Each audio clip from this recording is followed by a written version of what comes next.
So we're making a quick return to Type O Negative, and there's plenty of reasons why. A, because I was curious, and B, I was pointed in this direction by a Type O fan, and I'm grateful for that. And this is Pictures of Matchstick Men. It's a demo, so it's please go and check this guy's channel out. I don't know if it's still active, because this is clearly a long time ago, and the subscribers haven't gone up, so maybe he's redundant, but if it's still live, please go for it. This is a demo of a song that wasn't released, but I know he did it with Ozzy Osbourne. But that's not what I want to find out. I want to hear it first time, so this is a reaction, not a review. I'll talk about what I think about the song, but I'm more just like, what is this? Why have this band done a Status Quo song from 1968? And we'll get more into it, but let's just hear it for a while.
Petrus Thomas Ratajczyk, a.k.a. Peter Steele, and Type O, what are you doing?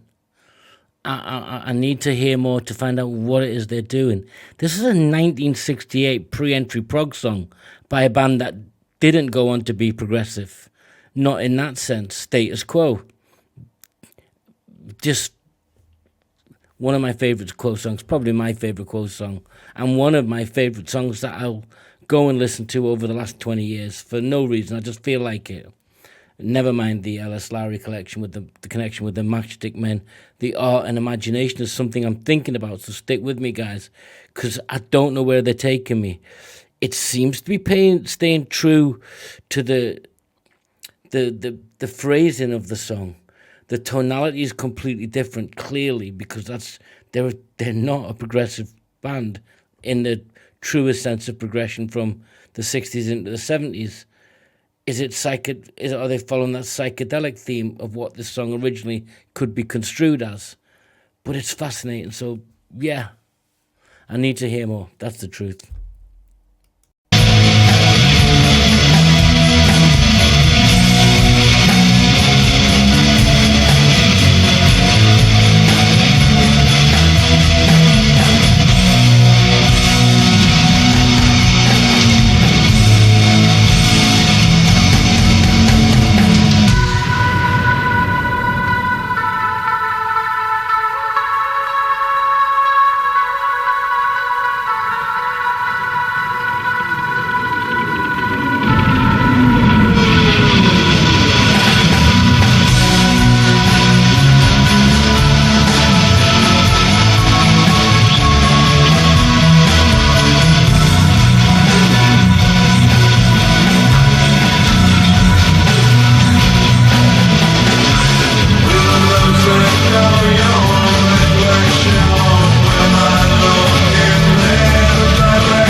This is that not progressive song of Status Quo.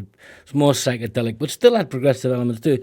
And the song, for me, when I used to think about it, and now it's bringing in why do artists and musicians do what they do.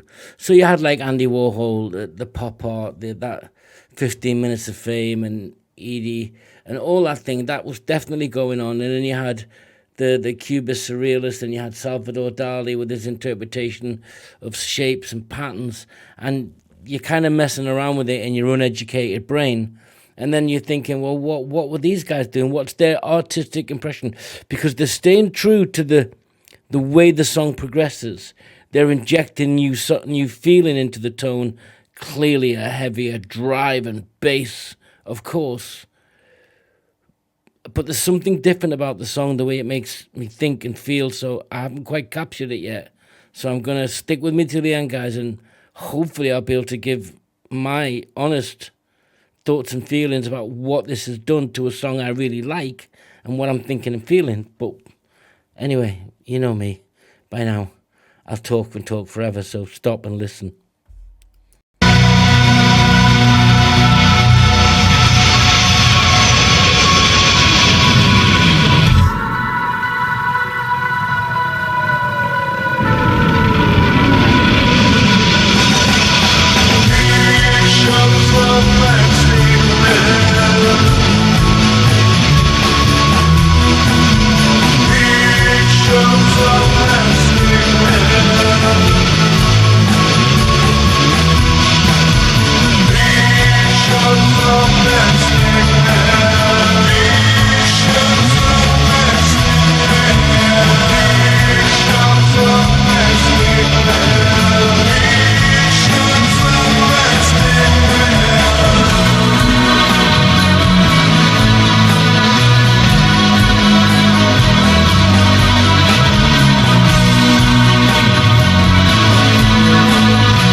What little I know about the band is when the unfortunate passing of Peter Steele, I'll use the stage name and the name who's known by everybody because I don't know anything else, was some members of the band went on to do more key important projects for themselves.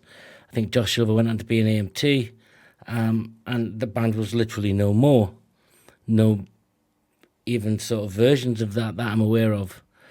And they did this with Ozzy Osbourne, and why? Why did they demo it and not release it? Why? Why pick this song? Why choose this interpretation? Because to me, the original song, it's psychedelic, not progressive. I was mixing my words. It was playful. It was that sort of, Andy Warhol sort of fun time in the 60s, 70s when people were playing with visions and imagination and psychedelics. This is not playful. It feels like the band are saying, no, all the imagination's gone. There's nothing playful. This is sad. This is also almost like mourning the loss of imagination and playfulness. But they didn't change the lyrics. They just changed the tone. That's what I feel like. This is it's almost a regret to say that this doesn't exist anymore. This is what you're hearing when we sing it. This is how we're interpreting what we see in front of us. I don't know if that's what type if the band were doing, to say a fun and playful song and that experimentation with imagination and objects and This is just seems to be the absence of that, to say, well, no, it's all gone from our perspective in this song, in that moment. I don't know, guys. It's just a feeling. I can't quantify it. But if a song makes you feel and think like that, then it's worth talking about. And I'm glad I did. Type O Negative fans, let me know. Status Quo fans, don't kill me. I love the original. I find this to be a really challenging interpretation. But it's not distasteful. It's just an interpretation. It's a reimagining of a song that I consider great by Status Quo. But really, really interesting, and I'll leave it with that. Let me know in the comments, guys. It'd be interesting. Really, genuinely interesting. Until next time, take care.